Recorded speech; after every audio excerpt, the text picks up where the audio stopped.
I will stop sharing my screen now, Claudia, okay? Yeah, it's okay.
Okay.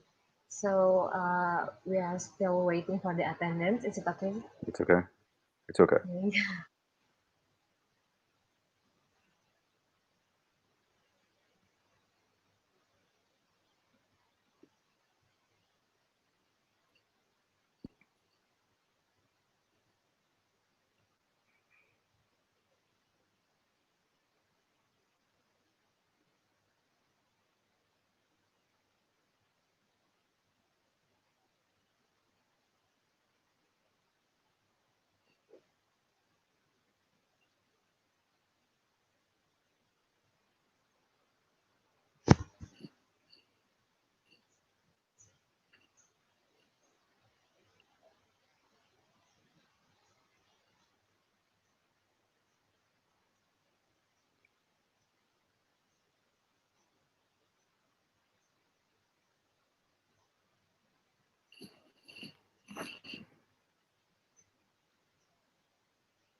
Okay, so I think we need to start the webinars. Do you ready? It's okay.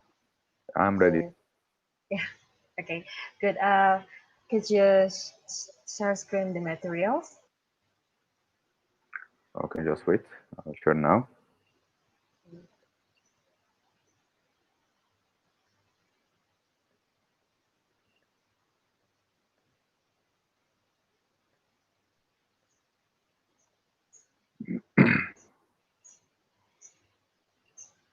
So is it shared now? Yes. First, I will introduce you, and then you can start the presentation. Okay, very good. Yeah. So good morning, guys.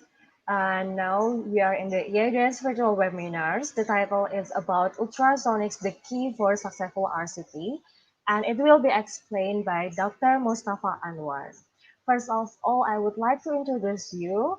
He is the assistant lecturer of endodontics in the British University in Egypt, certified healthcare and hospital management specialist in IUC, Spell Italiano Endodontic Silver member, editorial board member in EC Dental Science Journal, microendodontic specialist in YT Dental Center, and he is also have a private practice limited to microendodontics. So, Dr. Mustafa Anwar, the stage is yours. Thank you, Claudia, for the kind introduction. First of all, I would like to thank the organization committee and the scientific committee for giving me the opportunity to be lecturing today for the International Association of Dental Students Worldwide. And I would like to thank especially Dr. Myrna Maher. He is who is one of my students, and now she is one of my colleagues. And I'm really happy for her kind invitation. Now, for our lecture, we are going to talk about the ultrasonics as a cornerstone for the successful root canal treatment. I believe ultrasonics is one of the underrated topics in endodontics. That's why I decided to go for this topic today. So, ultrasonics. What's the importance for ultrasonics? If you can see here in this slide, you are going to see that the ultrasonics has already tips. Any ultrasonic device with the ultrasonic handpiece, and everyone, I believe, is doing here scaling or or polishing or anything. So even for the dental students, so you know what is the ultrasonic. But we have already special and specific tips for the endodontics. And as you can see here in this picture, that the tips are already long, pointed, and have fine sizes. So this gives you more accessibility and more visibility and even selective cutting efficiency where you can aim at the area that you want to operate on. So the ultrasonics, they transfer the electromagnetic energy into mechanical energy to remove the hard tissues of the dentine. The tips of the ultrasonics, they are smaller and they are much more smaller than the conventional burr or dental stones that we use in our handpiece. And sometimes they are coated with abrasives, as you can see here. And we are going to discuss these tips in details in the next slides. As you can see here, sometimes it's covered by abrasives, and this gives you more cutting efficiency and at the same time to be more conservative. So what are the parts of the ultrasonic tip? And what are the classification according to the design features? First of all, if you can see this tip, the tip already, it has a very small pointed tip. This tip can be active or non-active, so it can be cutting or non-cutting tip. At the same time, the design of the tip itself or the shaft itself can be either smooth or milled. It can be diamond coated or non-diamond coated. Diamond coated with abrasives like zirconia or anything like the dental stones which you use for crown preparation. It can be made from stainless steel or nickel titanium. And finally, it's according to the connection type, as you can see here, which can be according to the brand of the ultrasonic device. What are the types of the ultrasonic tips? We have 4 types for ultrasonic tips, either axis refinement tips, which can be used, and we are going to discuss that in videos later, or vibratory tips, bulk removal tips, or troughing tips. So when you already have seen this tip, you can imagine already what will be the advantages and at the same time the function of these tips. It's as long as it's long and pointed, it's going to give you a clear vision and more accessibility during your workflow. At the same time, due to the smaller tip size of the ultrasonic, much more smaller than the burrs, and from the head of the handpiece, is going to give you more greater control and more precise work procedure. At the same time, this more precision will give you much more conservatism, and you're not going to lose much more tooth structure. And as we all know now, we are heading towards the minimally invasive endodontics, and I believe ultrasonics is playing a great role in this part. And production of cavitation within the cooling water that flows over the tips of the ultrasonic instrument, and we are going to discuss what's meant by cavitation later. So these are the applications of ultrasonics in endodontics, and you can find that we have lots of application in our specialty. If you are working in the pulp chamber, you can use it for the access refinement. If you are going to search for hidden or calcified canal, if you are going to remove any attached pulp stone. And when you go more apical in the coronal third and middle third, you can use it for removal of any intracanal obstruction, like if you have a broken file or separated instrument, removal of metal posts, fiber posts, or even gataperca. Also for activation of irrigation, which is a key rule for disinfection of the root canal. Placement of the sealer and ultrasonic condensation of gataperca during your obturation. Also placement of the MTA like in a floor perforation or in the apical plug. And in the apical third, we can use it for the surgical endodontics for the root end cavity preparation. So these are my main ultrasonic tips which I use in my daily root canal treatment procedures. The ED3D and the ED6, ED14, and ED60. I'm not asking you to remember the names or the codes for the ultrasonic tips. I want you just to remember the look and the function that it's going to provide for your workflow. As you can see here, this tip, it has a tip, it looks like a tapered stone, which is used for crown preparation. So it's used for the access cavity refinement. And this tip, it has already a working tip and side cutting tip. So it's doing cutting by its side and doing cutting by its end tip. So it can be used for access cavity refinement, troughing for the hidden canals, removal of pulp stones. What about the ED6? As you can see, the shaft of the ultrasonic tip already is very smooth. So it's not cutting with its shaft or side cutting. So it's non-side cutting tip, but it's end cutting tip. So the tip here is an active part. And it can be used for troughing for hidden canals. And sometimes when you are doing troughing with such a tip, due to having a very pointed and sharp tip size here, while you are doing troughing, and what we mean by troughing is searching or removing, unveiling the dentine. When you are removing this dentine, you are going to get like a feel like a drop in the orifice of the hidden canal. It can be used for the removal of broken files also in the coronal or in the middle or in the apical third, according to the size of this tip. It can be removal of the cement around the posts, and I'm talking here mainly around the metal posts.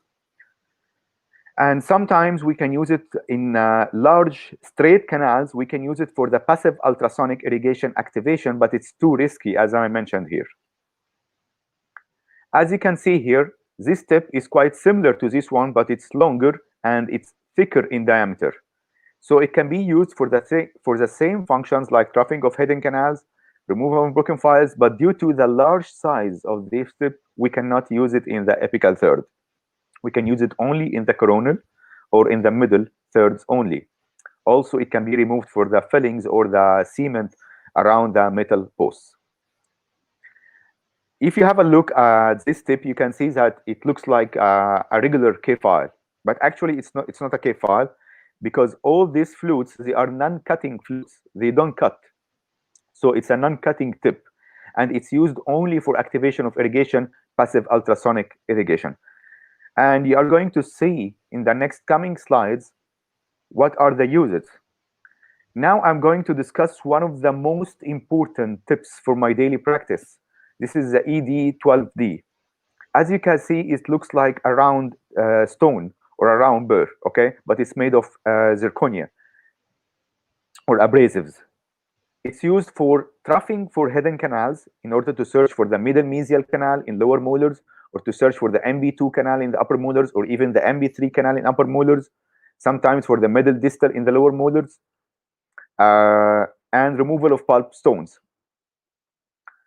This one, the ED5D, it can be used as for access cavity refinement, troughing for hidden canals, and removal of pulp stones. And you can see that it looks like a tapered stone with rounded end, which is used for the crown preparation. Let's get into the clinical part a little. So as you can see here, I have a lower molar, and this is the isthmus between the two mesial canals, the mesiobuccal and the mesiolingual. And we have to clean this isthmus, and we have to do troughing and removing of this dentine bridge, which should be removed because it has already middle mesial canal located below it. So shall I go always for cleaning the isthmus? Yes. As always, we are going to clean the isthmus between the two mesial canals in the lower molar because it harbors a lot of bacteria. So already we need to remove it. After we remove it, we can search for the middle mesial canal. And as you can see here, the middle mesial canal was found. And as you can see, that was after obturation. So let's see clinically how we can do troughing and search for extra canals like the middle mesial in a lower molar. As you can see, this is a lower molar, and I had a lower first molar, and I was searching for the middle mesial canal, doing troughing between the two mesials, and I found the middle mesial canal.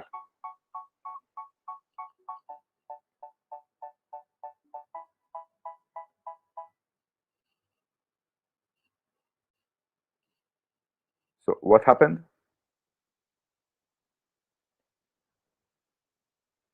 Claudia?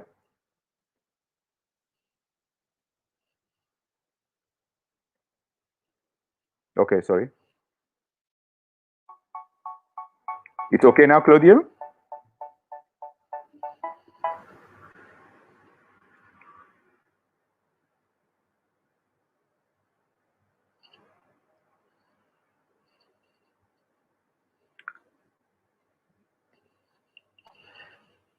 Claudia?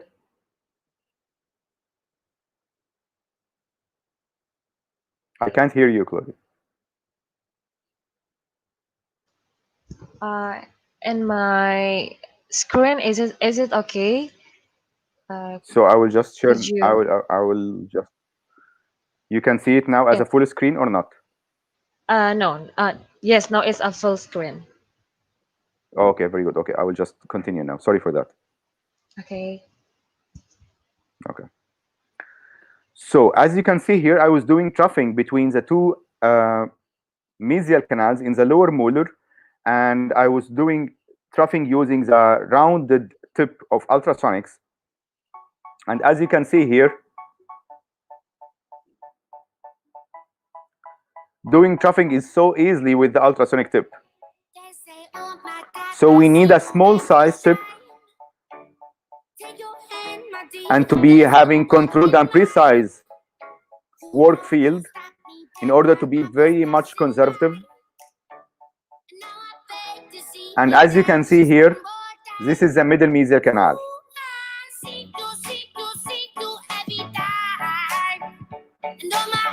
So after I found the middle mesial canal, I started to go for shaping of this canal and doing my root canal preparation. And this is after my root canal preparation for the middle mesial canal.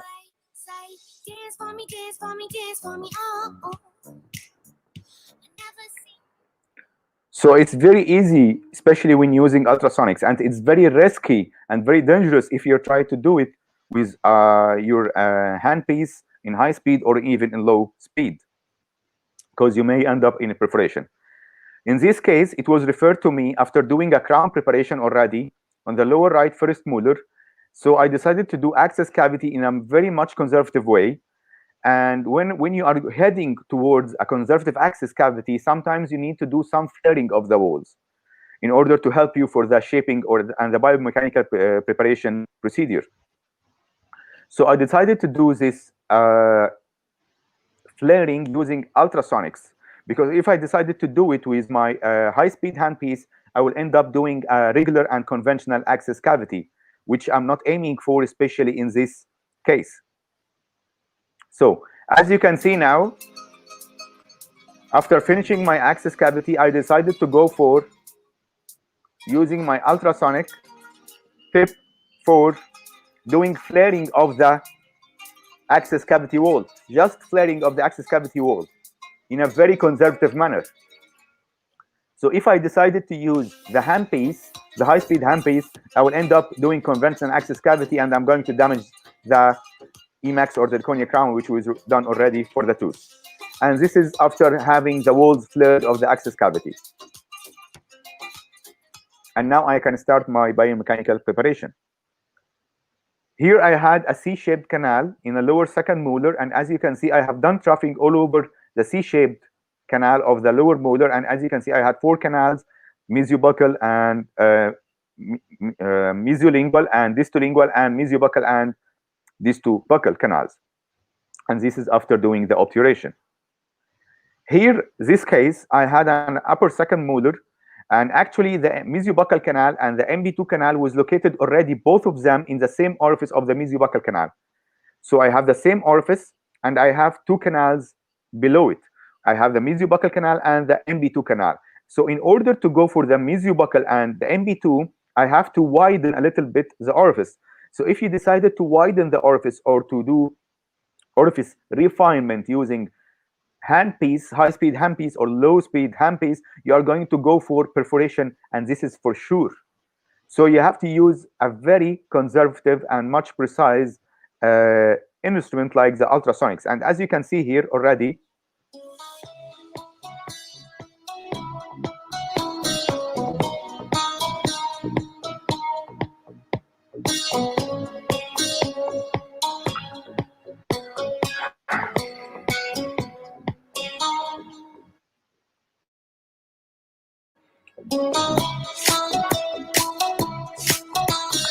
here I'm doing the orifice refinement. As you can see, I'm just widening the orifice a little bit so it can already accommodate my shaping files for the mesiobuccal canal and for the MB2 canal. I'm not aiming for a straight line axis for the MB2, but at least to avoid any obstruction from the orifice that it may lead to any heterogenic error or separated instruments during my biomechanical preparation. Also, sometimes you can see that the handpiece already for the ultrasonic like this one, it has already LED light coming, which is coming from these devices from Woodpecker, as you can see already. So this LED light coming, it will help you for a better visibility. And now, as you can see, the orifice refinement has been done, and this is the MB1 and this is the MB2 canal.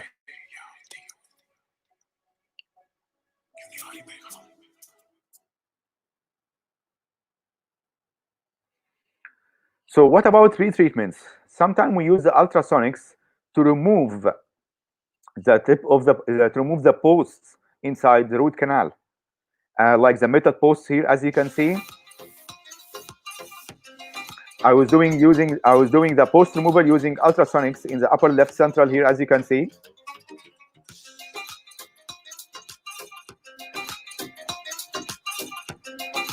So we use the ultrasonic in a counterclockwise rotation, as you can see, counterclockwise.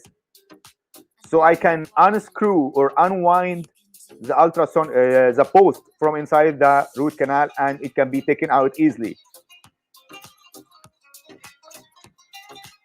So keep moving in a counterclockwise rotation until you can see that the post is already dancing.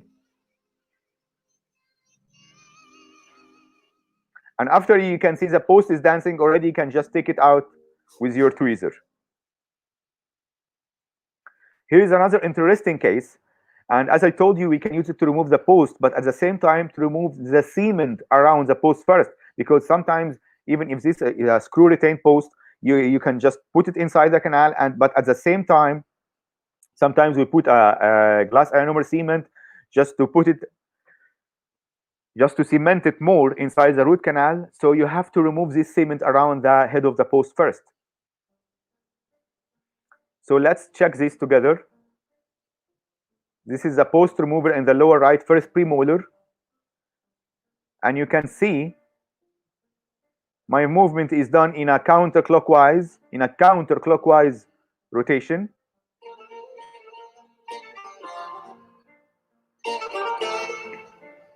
So what's happening is I'm transferring my ultrasonic energy to the post.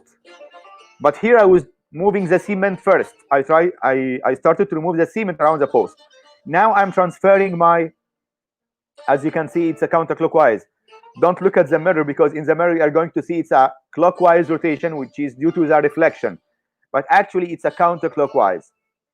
So when the post, what I'm actually doing is I'm transferring the ultrasonic energy to the post.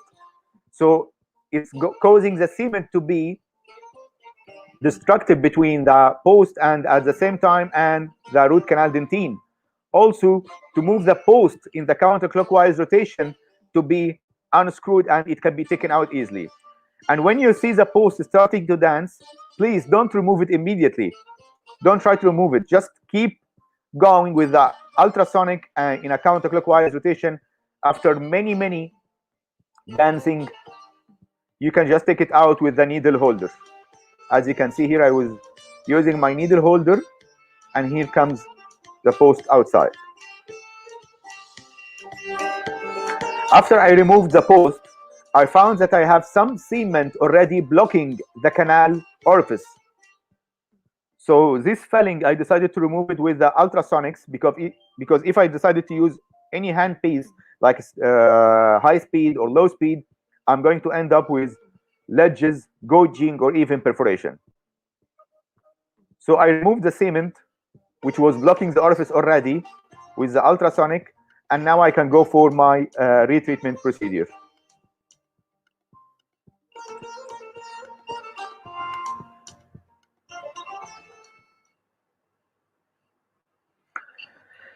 So what are other uses of ultrasonics? We can use the ultrasonics for activation of irrigation. And we all know now that we are heading towards the minimally invasive endodontics concept in the root canal specialty. So when we are heading toward the minimally invasive endodontics, we mean that you are going to do a small apical preparation and small biomechanical preparation. And our main focus or aim will be targeted towards the disinfection of the root canal system. So in order to cause 3D disinfection and to go for more disinfection of the root canal and in the minimally invasive endodontics, you have to go for activation of irrigation. So ultrasonics is considered one of the most efficient ways to do activation of irrigation, because it produces two helpful effects for activation of the irrigant inside the root canal, like activation of sodium hypochlorite inside the root canal. It causes, first of all, the cavitation. And it's just simply defined as the formation of thousands of tiny bubbles. And these bubbles is going to be rapidly causing an implosion like a shock wave, and to remove the biofilm from inside the root canal system and from inside the dental tubules. And at the same time, it's going to cause acoustic streaming, which is producing a shear forces inside the root canal, and it's going to take all the debris outside from the root canal coronally. So you are helping to disinfect the canal better. And what will this help us for? It's going to help us to decrease the time of irrigation. So if you can see this is just a time frame for the hand-only instrumentation, like what we used to do like 25 years back. The diagnosis and isolation and access cavity will be the same, either from the past or from the rotary instrumentation era, or for the activation of irrigant. But during the hand instrumentation, the shaping and irrigation, they are correlated together, and you are taking too much time because of your hand instrumentation preparation. But when you are doing rotary instrumentation, you have decreased the time of the mechanical preparation of the root canals, but the irrigation time is still the same. What about when you do activation of irrigation? You are going to decrease the irrigation time, because already you activated the irrigant and you make it more efficient than before. So as you can see here, I was doing activation of the sodium hypochlorite inside the upper premolar, and you can see this bubbling action. This bubbling action, it's the cavitation and the acoustic streaming. This is just the activation acoustic streaming together. So it's called passive ultrasonic irrigation because I'm not doing anything. I'm just putting my irrigant inside the canal, and I'm taking my ultrasonic tip inside the root canal, and I'm just standing still. I'm not touching any walls. I'm not touching any walls. That's why it's called PUE, or passive ultrasonic irrigation activation. Don't touch any walls, because if you touch some of the walls, what will happen is a dampening effect, and the dampening effect, it means that the ultrasonic will stop its movement. Sometimes while doing activation of irrigation, I prefer to use a device like for the woodpecker ultrasonic device, because it's already having a container which can include either chlorhexidine or sodium hypochlorite. But usually I put sodium hypochlorite inside this container of the ultrasonic device. It's a compartment, as I showed you before. And already it can give you a sodium hypochlorite coming continuously as an irrigant during your activation. So let's check this together, and you are going to see the difference. Here I was using the D600 ultrasonic device and handpiece, and you can see the LED light. I was doing activation only. The device itself has a compartment which is already filled by sodium hypochlorite. So I'm doing the activation of irrigation. But sometimes I prefer to, as you can see here, you can see the irrigant coming now. So it's a continuous or simultaneous irrigation activation at the same time. So I don't need to refresh my irrigant every time after activation, because you need to do irrigation, activation using ultrasonics, and then refresh again with irrigation, activation again. Here I'm doing the simultaneous irrigation activation at the same time, so no need to do any refreshment of the irrigant. So it's being done simultaneously while I'm doing my activation. The irrigant is already being refreshed. And as you can see here, after activation of the irrigation, you can see beautiful loops cleaned and then filled by your obturation, either by gutta-perca or the sealer. Here is a loop between the mesiobuccal and the mesiolingual canal, and here is a beautiful lateral canal, as you can see. And this is how to do shaping by respecting the canal anatomy. In this case, I had a retreatment. I'm going to show you now a series of cases.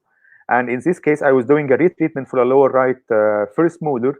And as you can see, I had a big lesion below the mesial root, and that was a sinus tract gutta-perca tracing. I put a gutta-perca inside the sinus tract, and I took an X-ray, and this is a radiograph. After removing all the gutta-perca, you can see already from the preoperative X-ray that I had already a gutta-perca already extruded from the distal canal. So I decided I'm going to try to remove it, but if I couldn't remove it, I'm just going to leave it itself. I'm not going to damage the periapical area trying hard to remove it. So this is my master cone, and this is my obturation using bioceramic sealer. And here is the post space after creation after my obturation, and it was referred to the prosthodontist. Here in this case, I had in this lower left first premolar, I had 2 canals, buccal and lingual canal, and in the lingual canal, I had a broken file. It was referred to me, so I decided to remove the broken file using ultrasonics. But actually, I cannot see it even under microscope because it's already not in my straight line axis. So what I did is I started to bypass the broken file. And when I started to bypass the broken file, and I can see that already the cave file 15 had already bypassed the broken file, I started to attach my ultrasonic tip. I'm going to show you here. To attach my ultrasonic tip, as you can see here, to the cave file, just to touch the cave file. And this cave file already had bypassed the broken instrument. So the energy of the ultrasonic is going to be transferred to the K file, and the K file is going to transfer the energy to the broken instrument or the separated instrument inside the root canal. and this is called Krell technique. So as you can see here, I had the K file bypassing the separated instrument. I just touched the K file here, the shaft of the K file with my ultrasonic tip. The energy is transferred to the K file and to the separated instrument, and you have, as you can see, the separated instrument came outside, as you can see here. And this is my working length, and this is a separated instrument. It was about 2 millimeters. And this is the master cone, and this is the obturation. And as you can see, I did double post in the buccal and lingual canal, and this is the core buildup. So it's called simply Krell technique, which is the indirect transmission of the ultrasonic energy through the K file to the separated file inside the root canal. Sometimes it can be used for removal of agateperca, the ultrasonics. And as you can see here, in this upper central, I had already a broken file and gataperca, and it was referred to me to do retreatment. I removed the broken file easily. It was nothing. It just took me about 30 seconds or 1 minute. And I removed the gataperca, but I can see that there is a gataperca already along the canal walls. Actually, in retreatment cases, you have to take already an X-ray after removal of gataperca. And you have to be sure that the canal is clean as this one. Because already, if you left any residual gataperca on the root canal dentine, it has already bacteria beneath them, and it's going to increase the bacterial load. You cannot clean this area, and maybe it would be a source of reinfection after that. So I use my ultrasonic activation to remove the gataperca, and here you can see it's removed, and this is a master cone, and this is the obturation. And as I said before, sometimes we use the ultrasonics to search for the MB2 canal or cuffing and searching for hidden canals. And I used it here in this upper right first molar, and this is the mesiobuccal canal, and this is the MB2 canal, and this is a master cone placed inside the MB2 canal, and you can see it already from the orifice of the mesiobuccal canal, as you can see. And it was confirmed already when I was injecting my bioceramic sealer. As you can see here, I was injecting my bioceramic sealer in the MB2 canal, and you can see that it's coming out from the mesiobuccal canal.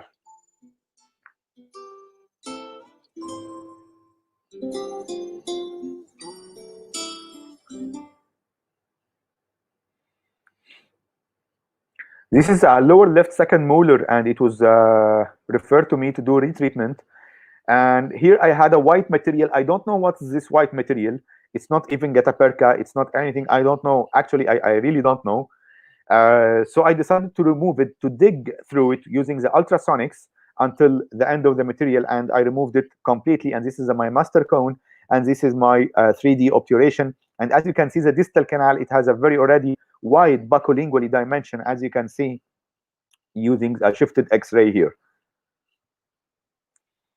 Here I was doing a series of retreatments for upper left lateral incisor, upper left canine, and upper left first premolar and second premolar.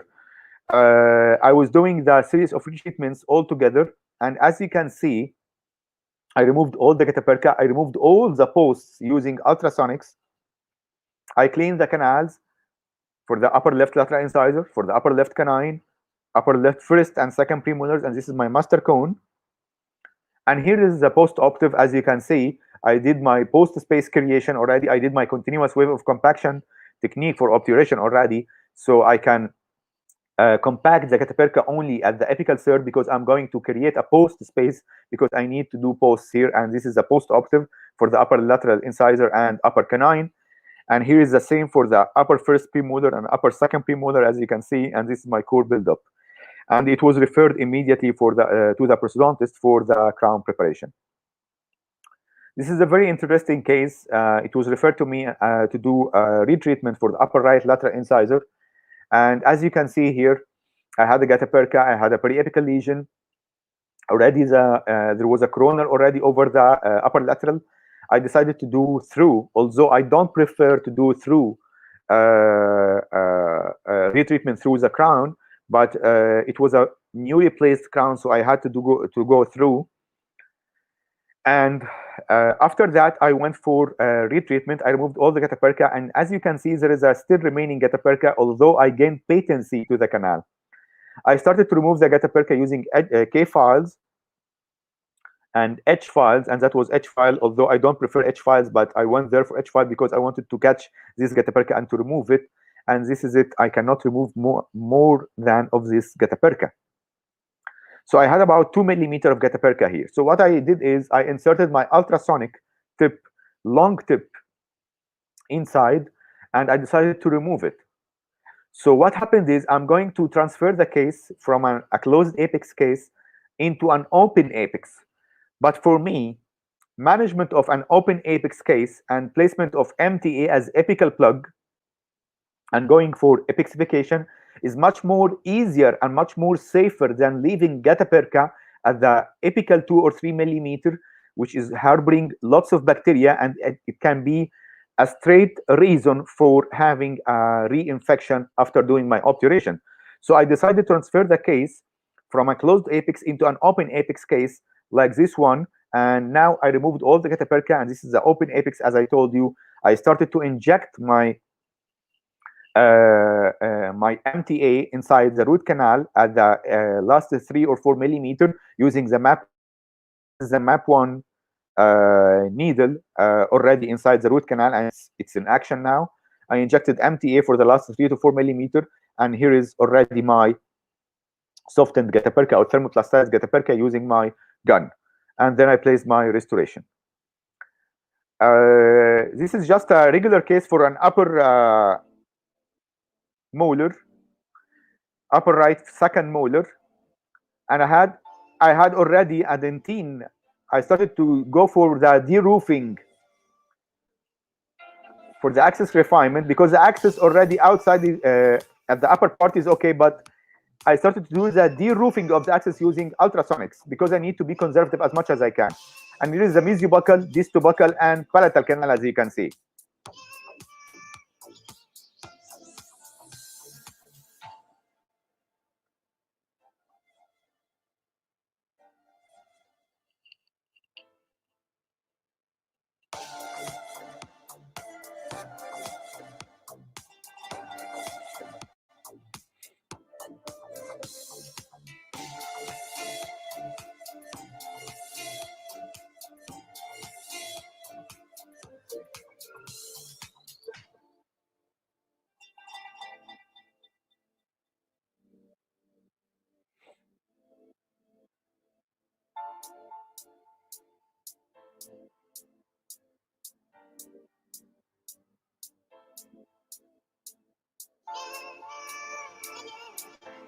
Here I was doing the corona flaring all over the mesiobuccal, distobuccal, and palatal canals.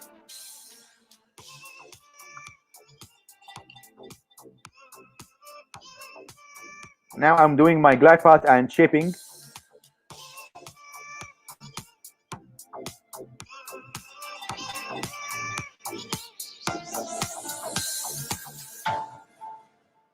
Actually, I was having a very difficult accessibility, and the patient had already limited mouth opening, so it was very difficult for me to go for shaping in this upper second molar.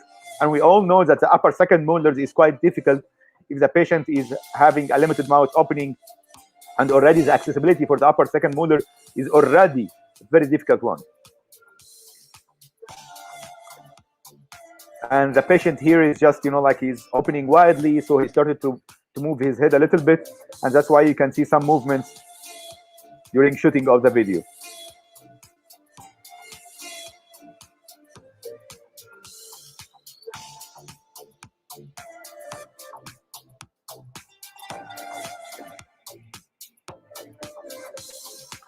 Here I was doing the shaping for all over the canals at 25 tip size and taper 6%.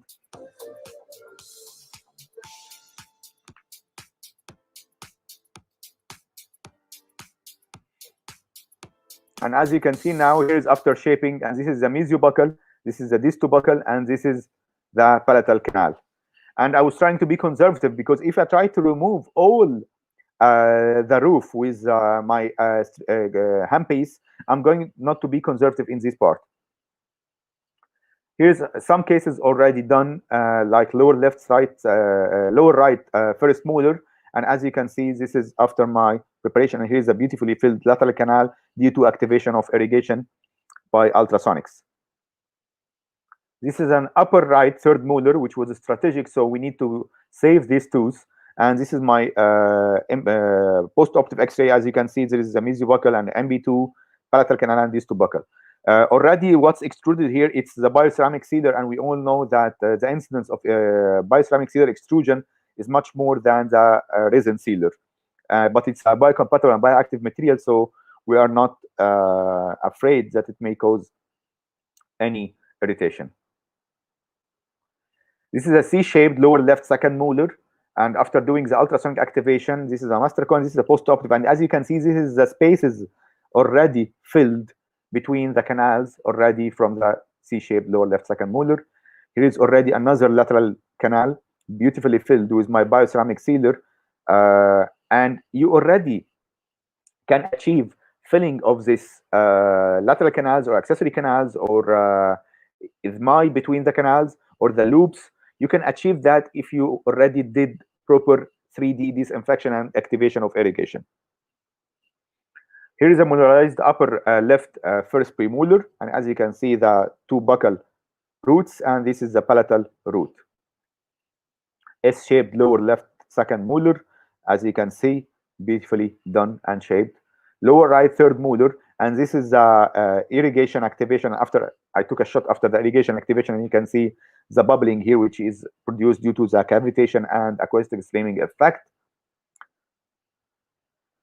Here I had a case of a broken file, and this is using the ultrasonics. I started to remove the broken file from the root canal, and I had a middle distal canal already in between.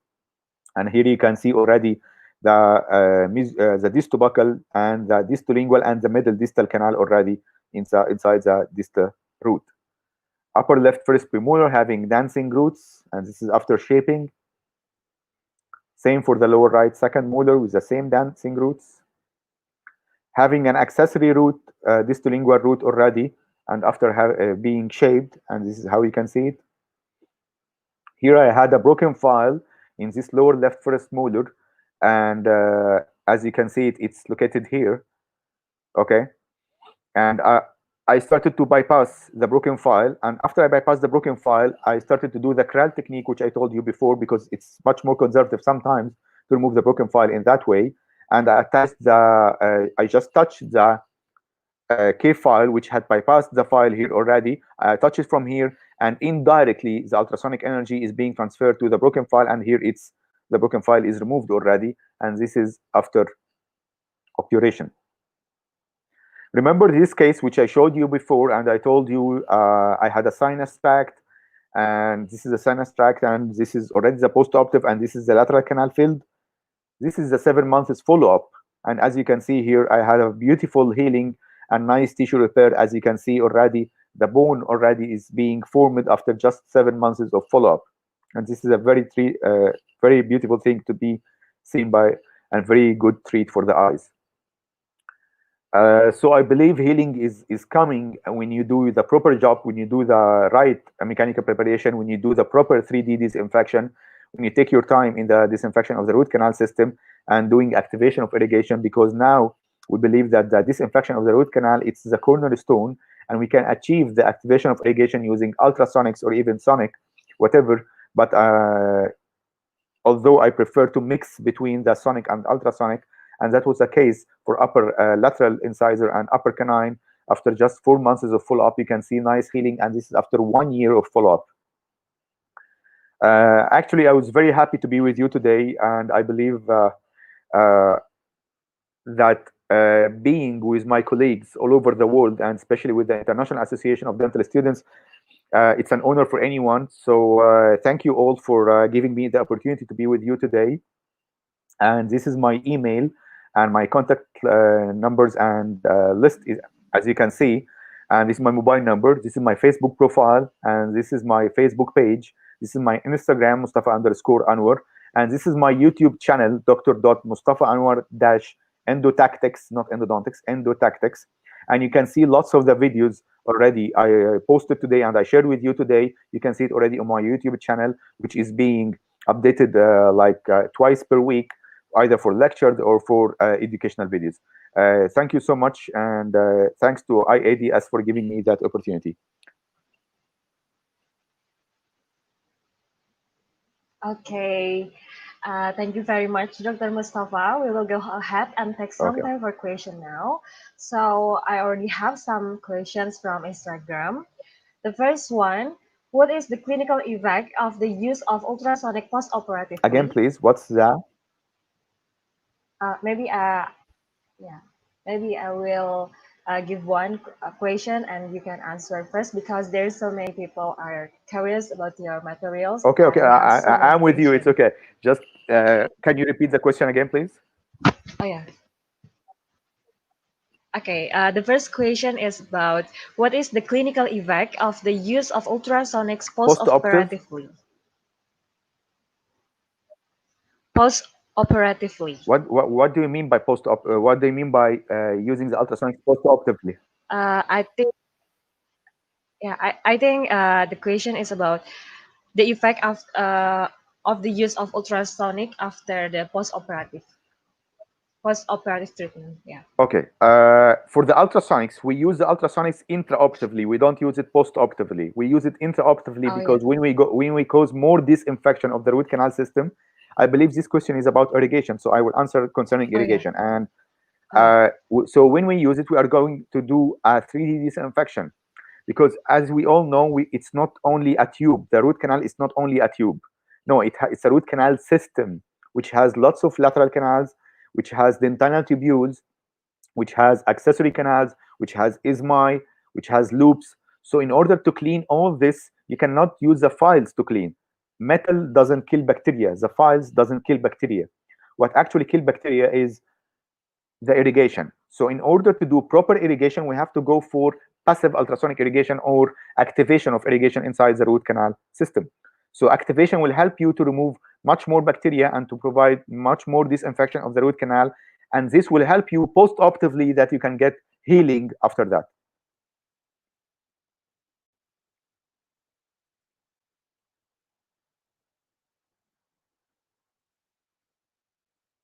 Hello? Sorry, I forgot to unmute. So the next question, it's about what is, in your perspective, what is better for gutta percha condensation using a simple condenser or ultrasonic, and why?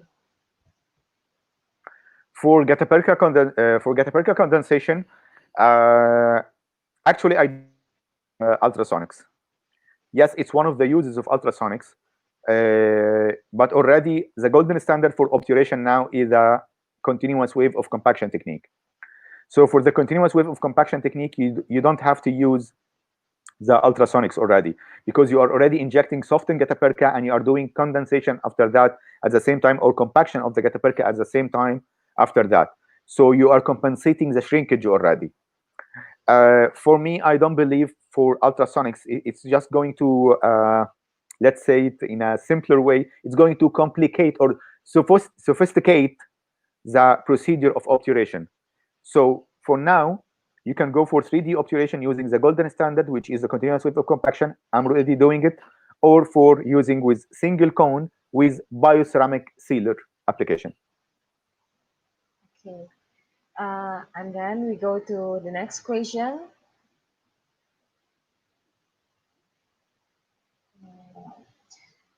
Shall I Is stop there, sharing my screen now or not? yeah, you can stop share the Oh, okay. screen. Okay. Okay. Yeah. Okay. For the next question, is there any specific thing we have to take note while using ultrasonic in root canal treatment? Yes. Ultrasonics doesn't come alone. If you want to use ultrasonics safely, you have to use magnification. And I mean by magnification either using loops or a microscope, because it's a combination.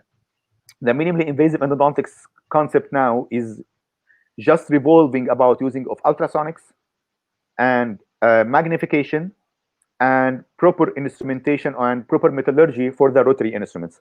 So magnification comes with the ultrasonics. You cannot achieve minimally invasive endodontics without magnification. This is number one. Number two, if you cannot see what you are doing, you cannot treat the patient. So you cannot treat what you cannot see. This is in a simple way. So it's a mix of instruments that you have to get together, like the ultrasonics, the magnification, and the rotary instruments. It's a combination of tools, and of course, the knowledge and the skills of the operator will be the key factor. So you have to see and everything to be visible to you while using ultrasonics, because ultrasonics, it can cause ledges if used in the wrong way. It can cause perforations if used in the wrong way, and if it's used blindly. Okay.